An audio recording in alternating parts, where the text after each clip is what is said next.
Pipeline. It's one of those words that we all hear and most of us use, and probably most of us have some idea about what it means. But that idea for many of us is kind of fuzzy. I know it was for me when I was first beginning to learn my craft as a colorist. Today, we're going to set that straight. We're going to learn exactly what a pipeline is and why that matters to us as colorists when we're working inside of Resolve. So here inside of Resolve, I want to go right away into my color management settings, because if we go to answer that question just with a quick single sentence, what is a pipeline? The easiest way to think about a pipeline is it is a detailed summary of what you're doing in your color management as well as in your color grade. It's simply understanding the individual steps that make up the full journey from scene to screen. Think about it this way. If understanding enough about color management to set your settings up properly and to get your image reproducing and producing a good-looking result is kind of like level 1, the entry point of using color management, understanding pipeline, it's level 2. It's a way of getting a more articulate and nuanced understanding of what that full journey is. And that's what we're going to focus on today, is walking through that in full. So here in my color management settings, we are looking basically at a summary of our pipeline. The only problem is, for me, I don't find this to be a terribly intuitive or like easily understood summary of that pipeline. So we're going to flip the script around a little bit here, and we're going to do things a little bit differently so that we can understand the pipeline that is being described by this color management setup here, and also the pipeline that we are witnessing in visual form here inside of our viewer. Here's how we're going to do that. I'm going to right click on shot number 1 here, and I'm going to bypass my color management completely. Okay. Next, I'm going to go to my trusty template node tree that we always work with here on the channel, and we're going to wipe it out. Next, we're even going to go to the timeline level of my node graph, where I always like to set up an overall look for my images. We're going to wipe that out too. We're really going to take this thing down to 0 for a minute so that we can understand the journey from scene to screen. So right now we're looking at the scene. By the way, we're looking at the scene improperly displayed on our display because the characteristics of the scene and the characteristics of our display don't match up. That's what color management's all about. And that's really what our pipeline is all about, is the steps that take us from what the camera saw to what our display can show, and everything along the way. Okay. So we are going to one-to-one recreate what we just had in our color management settings, but we're going to do it in nodes so that we can visualize this journey as physical blocks in a sequence that we follow from scene all the way out to display. Here's how we're going to do it. Let's go to our effects, and I'm going to find a color space transform here. And the first leg, the first component of our pipeline, is going to be a transformation from my camera color space, in this case, Arri Wide Gamut 3, Arri Log C3, into my working color space. DaVinci Wide Gamut, DaVinci Intermediate. In this case, I don't need tone mapping, I don't need gamut mapping, I don't need any of these advanced options at all. And I'm just going to label what I'm up to here for the sake of clarity. So this is where we're going from Arri Log C3 into DaVinci Wide Gamut. That's step number 1. Next, we're going to do all of our grading in here. And I'm going to label node number 3 here, grade, like so. Now, we've got one other key piece to our pipeline. And we're going to go in and create another color space transform for this. Now, we are going to go from DaVinci Wide Gamut, DaVinci Intermediate, where we have been doing our grading, and we're going to go out, in this case, to Rec 709 Gamma 24, which is the color space of my display. And in this case, I'm going to use some sensible defaults for my tone mapping and gamut mapping to account for the fact that I'm going from a very large color space to a much smaller color space. And for this one, we're going to say 2709, like so. Okay? So these are the basic legs of the color management component of things. But we're not quite done yet. There's a couple more things we need to stack up on top of this. The next one that we need to do, that typically lives at the timeline level of my node graph that I just went in and gleefully wiped out, is my overall creative look. This is a key part of my pipeline. I was just using this Nelvana LUT from my Voyager Essentials pack earlier. I'm going to use the same one now, and we can go ahead and label this. Let's call it look so that we can continue to understand what this pipeline is doing and the steps along the way from scene to screen, okay? So this is another critical part, and we're now looking at a more complete pipeline for this particular image. And really the last stage of the fundamental level of this pipeline are these 3 nodes here that we've already talked about, where we're going to be doing our grading. And you can honestly think of the entire color grading process for the purposes of understanding pipeline as one black box.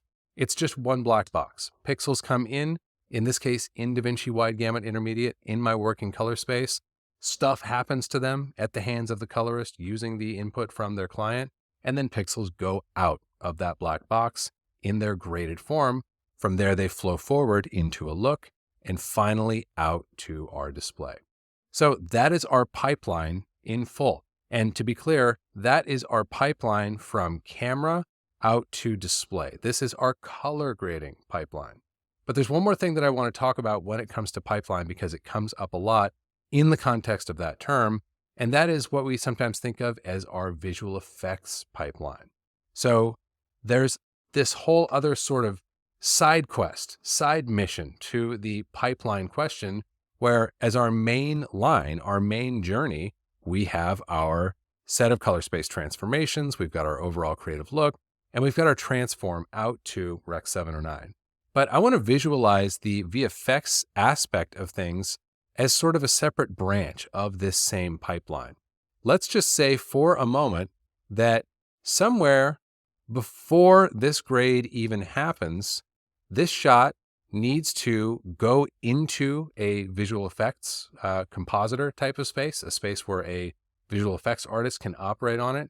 And we can once again think of the work of that artist or of that professional as a black box. Pixels go in and pixels come out.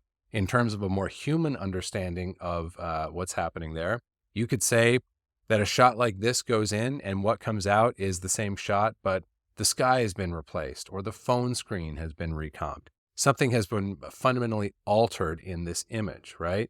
That's the black box of the VFX side of things. So we can once again visualize this sort of side quest or this detour in our pipeline by saying VFX, this is just my black box where that stuff is happening.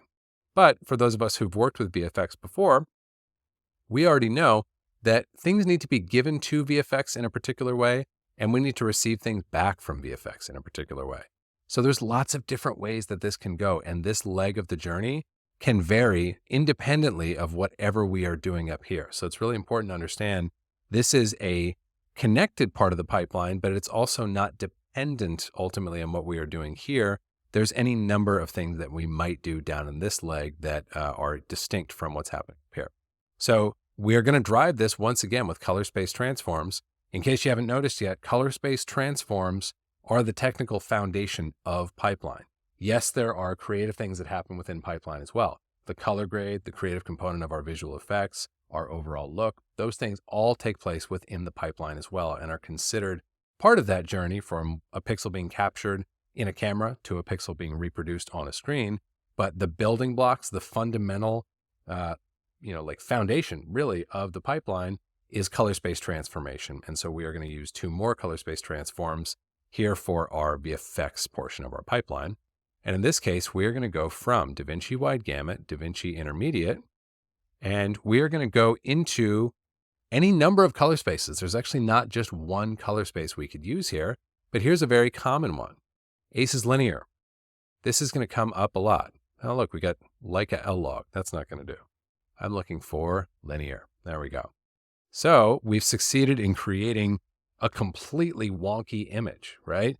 I actually want to pause here for just a minute, because while you may understand in the context of this exploration today what's happened and why this looks insane, you can get these kind of results sometimes when you are dealing with pipelines, when you're dealing with color management. And if you're not looking out for them and are not understanding what's happening, this can be kind of a tricky thing to deal with. Like, wait, what's happening? Why does this look crazy? And actually understanding pipeline is the most important asset that we can bring to troubleshooting those issues when they come about. So if I think about what I'm doing from a pipeline POV, as we have been for the last several minutes, it's clear that I'm going from camera to DaVinci Wide Gamut Intermediate. I'm going from DaVinci Wide Gamut Intermediate into ACES, which I'm going to go ahead and label the node to reflect.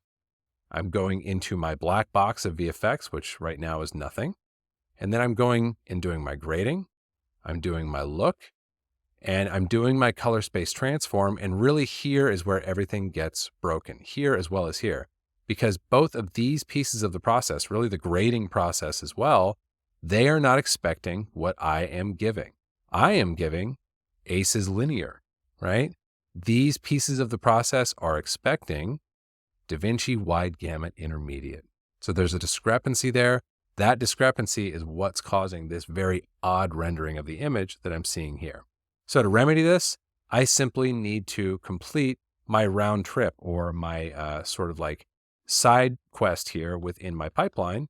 And I need to go back from ACES into DaVinci wide gamut. Now I've just gone to node number 2 and tapped Command C.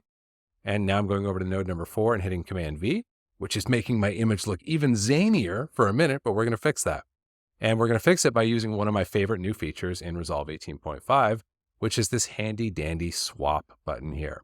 This is simply going to swap my output color space and gamma with my input color space and gamma. And if I hit swap here, you're going to see order has been restored. My pipeline is now sensible once again.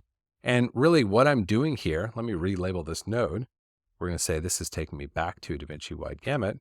What I'm doing here right now, nothing. If I flip these off and on, this is a neutral round trip, right?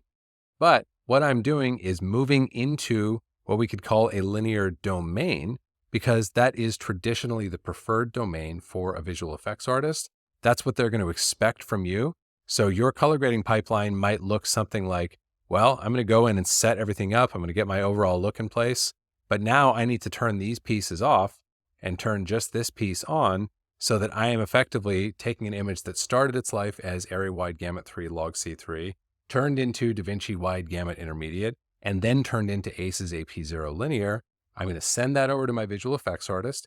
They're going to send it back to me. I will receive it as AP0 Linear, and then I'm going to input map that back into DaVinci Wide Gamut Intermediate, do my grade, and have my look and my output transform on while I'm doing that. And in having all those pieces turned on, have a complete pipeline. Now, if that sounds confusing, that's the exact reason why understanding pipeline is so important, because it's only confusing if you are unclear on each of these pieces and the role they play. And it takes a little bit of time to get familiar with each of these pieces, how they work, the role they play in the overall pipeline. But once you do, you're going to be amazed. The confusion goes away. The confusion is no more because you understand the pieces, you understand the journey. Give you a simple example. If I tell you, well, I drove over to the grocery store yesterday morning and then I drove home. That's not very confusing to you, is it? What if I tell you that on my way to the grocery store, I stopped at the library to return some library books, and then I went to the grocery store? And what if I tell you that on my way back from the grocery store, I stopped off and enjoyed a view of the sunset as the sun was going down, and then I came home?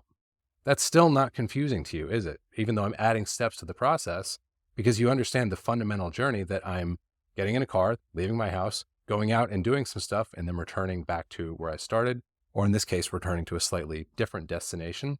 Once you understand the units of movement, the way that we travel from, in this case, scene out to screen, then the little detours and the stops along the way and the pieces that can interject in that process don't feel overwhelming and don't feel highly complex, because you understand the entire scheme at work.